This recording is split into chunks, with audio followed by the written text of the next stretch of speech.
Hello, everyone. Abortion has been in the news a lot lately because of the recently leaked Supreme Court opinion, which may or may not be true, but it's been in the news a lot. So I thought that it would be a good time to go over just information regarding abortion from the primary literature because I think that this is a very divisive topic and just good information is needed to make a good discussion and decision about how you feel about it. So this is just information. I'm not going to present my own personal opinion about it or anything, but just based on information. This is just statistics. So this is abortion surveillance from the CDC as of 2019.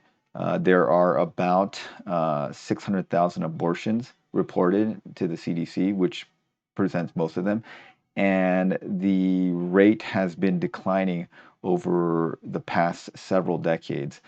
The women in their 20s account for the vast majority of abortions, which is about 60%. And then ages, then the next group is adolescents. If you look at the trend profile from 2010 to 2019, the number, rate, and ratio of abortions have decreased about 20% across those categories. So abortion rates have been going down. If you look at this graph, Roe versus Wade was in 1973.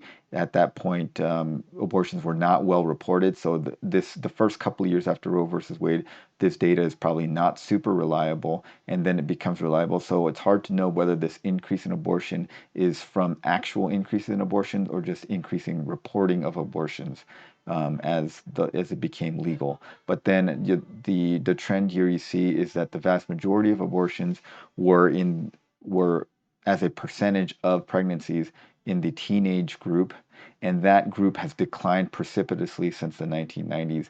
This is most likely thought to be a result of better sex education and contraceptive use in this age group, and less sexual activity in this age group.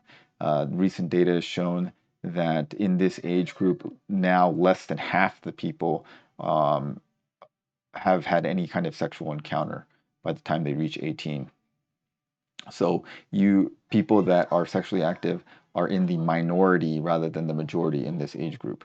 And then the rates have been going down steadily in almost every age group, but most pronounced in the teenage age group.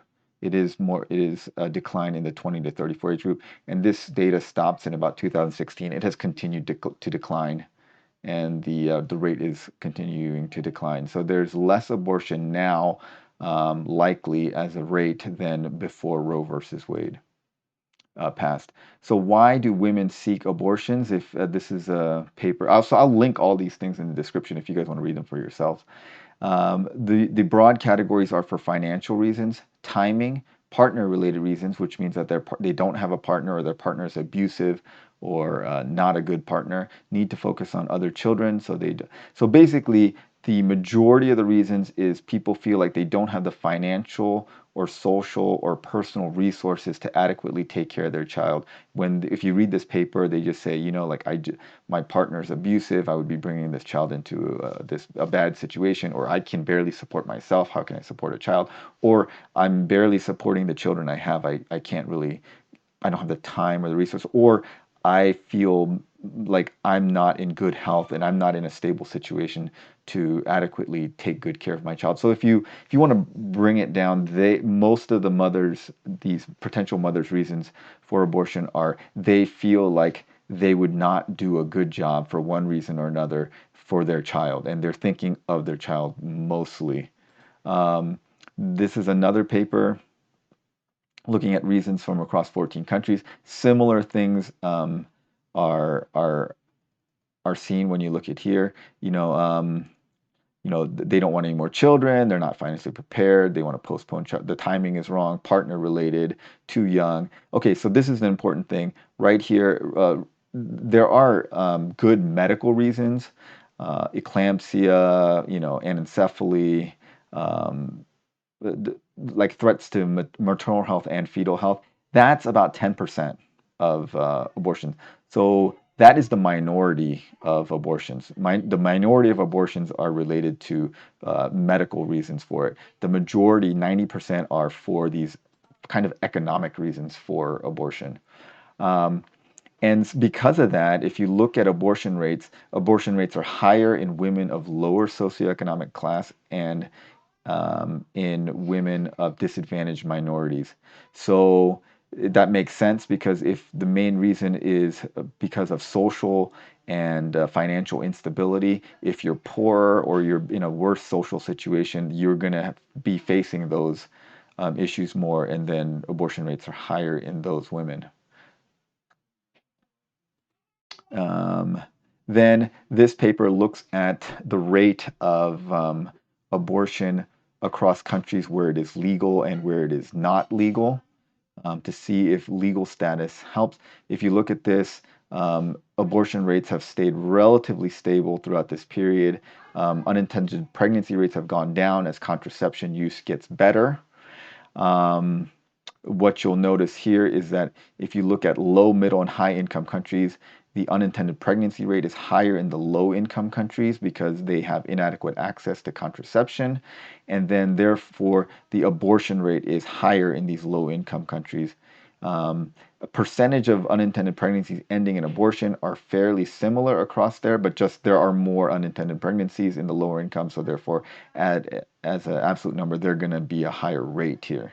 Then the next thing you want to look at mainly is what percentage of unintended pregnancies end in abortion between countries where it's legal and illegal. So if you look at countries that are broadly legal, it's about 70% of them end up in abortion, whereas it's 50% in the countries where it's illegal. Um, However, if you if you exclude China and India, so if you exclude China and India, and China and India people use abortion in those countries fairly regularly for things like gender selection. They have aborted females because they want boys in those countries. And if you exclude them, so if you exclude China and India, which use abortion kind of differently than most other countries, then in countries where abortion is broadly legal, the number percentage of pregnancies that end in abortion is 53%, and it's about 50% in 50, 52, 47% in the countries where it's illegal. Then this paper looks at social determinants of pregnancy-related morbidity and mortality, because pregnancy is a medical condition and is probably the most dangerous thing that a healthy woman will do at that time in her life. There is significant morbidity and mortality associated with it, and basically poorer people have higher morbidity and mortality due to pregnancy because of likely worse access to health care and prenatal care. If you look at rates of morbidity and mortality, um, basically the rates of more pregnancy-related mortality, so death from pregnancy, has been unfortunately increasing in America. It's kind of unclear why it's getting worse. Back in 2009, it was up to about 18% um, per 100,000 live births. Now it's up to like 25 per 100,000 live births. So this paper, I just wanted to look at paper looks at severe mortality, which is another thing. So not death, but serious complications, and they define serious complications as eclampsia, which is uncontrolled high blood pressure, which can be fatal, hysterectomy, embolization, blood transfusion, or state of more than 24 hours in intensive care unit. If you look at that, it looks like it's been trending upward as well, and it's about 140, 160, now probably close to 200 per 10,000 deliveries, which is about 2%. About 2% of pregnancies will end up with some severe mortality. Not just a little mortality, but severe mortality, enough for you to get hospitalized and end up in the ICU for a day. And then in terms of uh, mortality, in 2015, there was a mortality of 26 per 100,000 births, so therefore that rate has been going up. 26 per 100,000 live births. So we're doing far worse than other countries, which are like 4 in Sweden, UK, not 10 in the UK, 7 in Canada. So America is doing not so well here. If you compare that to abortion, abortion has a mortality rate of 0.7 per 100,000 versus 26 per 100,000. So if you do the ratio, delivering a baby is about 40 times more likely to end in death than abortion. So abortion does have a fatality rate that's fairly low, 0.7. So you can die from an abortion, but you're about 40 to 50 times more likely, about 40 50 times more likely to die from giving birth. All right, so um, this is from the American College of Obstetricians and Gynecologists. If you look at timing of abortions, most of them occur uh, in the first before 13 weeks of gestation, and 6.2% occur in 13 to 15 weeks, and 4% occur after 16 weeks, and only 1% occur at 1 weeks and later. So these abortions are almost uniformly due to some severe medical complication. No one carries a pregnancy well into their second trimester and then abort in their second trimester as a method of birth control. That just doesn't happen. If people are doing it because of unintended pregnancies, they're doing it early, before 13 weeks. So the vast majority are before 13 weeks. Okay, what is the spontaneous? Another thing is that many people don't realize is that there are spontaneous abortions. They are very, very common. If you look at this paper, it is the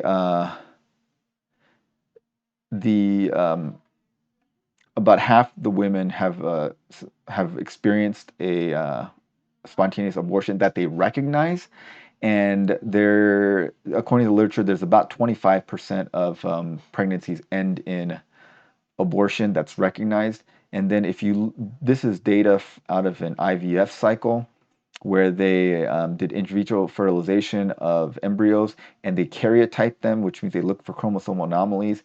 And if you look at this, about 53%, so 47% were normal, so euploidy, and 53% had aneuploidy, which means they had significant chromosomal anomalies, which would most likely lead to spontaneous abortion. So it's one of the major reasons for spontaneous abortion. So it is likely that more than half of all pregnancies end in spontaneous abortion, and most of them are unrecognized because the embryo is aborted before the cycle. So it's just seen as for most people as a late period, when in fact it probably is a spontaneous abortion. This is a paper that is not published. It's a preprint, but using various metrics, he estimated that the vast majority of pregnancies end up as spontaneous abortions, and not quite a bit more than half. This is another very controversial paper. This is an economics paper by John Donahue and Stephen Levitt out of the University of Chicago, which is one of the premier economics programs in the country.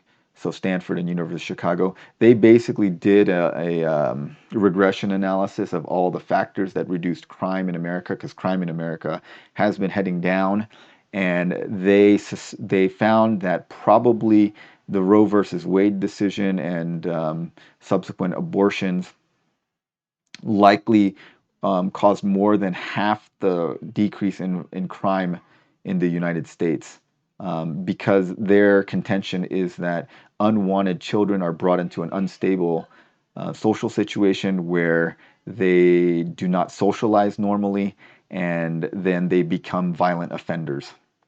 And so these children that are unwanted and brought in cause an increase in crime rate, and thereby by these abortions that they cause more than 50% of the decrease in crime in the United States. The other factors being like increased police and other policy changes. This is a very controversial paper, but is a well-known paper in the field. Then prolonged grieving after abortion, after women abort, there is significant psychological stress. In this paper, 42% of the women had adverse psychological effects that endured over 10 years. However, these letter writers came from a self-selected population. So this is a paper with significant selection bias because they asked people to write them if they had problems after abortion. So obviously it selects for that population. This is a much better paper in that respect because this is a longitudinal paper. They followed people for 5 years, so they didn't just self-select people. They just looked at all people that got abortions at 30 U.S. facilities between 2008 and 2010, and then followed them over a 5-year period. They found that in this group, 99% felt like they had done the right decision. They did have some sadness and guilt, regret, anger, that kind of thing afterward, but much of it dissipated over a 5-year period. But of course, they had 700 participants in here, and even 1 or 2% of that is 6 to 12 people that definitely had prolonged regret and psychological stress from deciding to have an abortion. The flip side of it is giving up a child for adoption, and that is something that is advocated.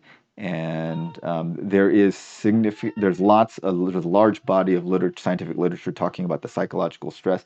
The psychological stress to the birth mother of giving up her child for abortion is significantly higher than for abortion, and that makes sense because they've had a longer time to bond with the baby, and they've carried the baby to term, and then the baby is alive and there has a birthday, and they always wonder how they did, and many women wish they would have kept their baby. Now, there's a thing called an open adoption where the birth mother and adoptee parents know each other and stay in touch with the baby. That seems to be much better for the birth mother because they know how their child is doing, and they know who's taking care of them, and it puts the birth mother a lot more at ease. And I think most of the adoptions in the United States at this point are open adoptions, which are psychologically seem to be significantly better for the birth mother. Okay, so that is just some information for people that I hope is useful to you. Since this is in the news quite a bit, I will link all these papers in the description below if you'd like to read them for yourself. Thanks for watching, everyone.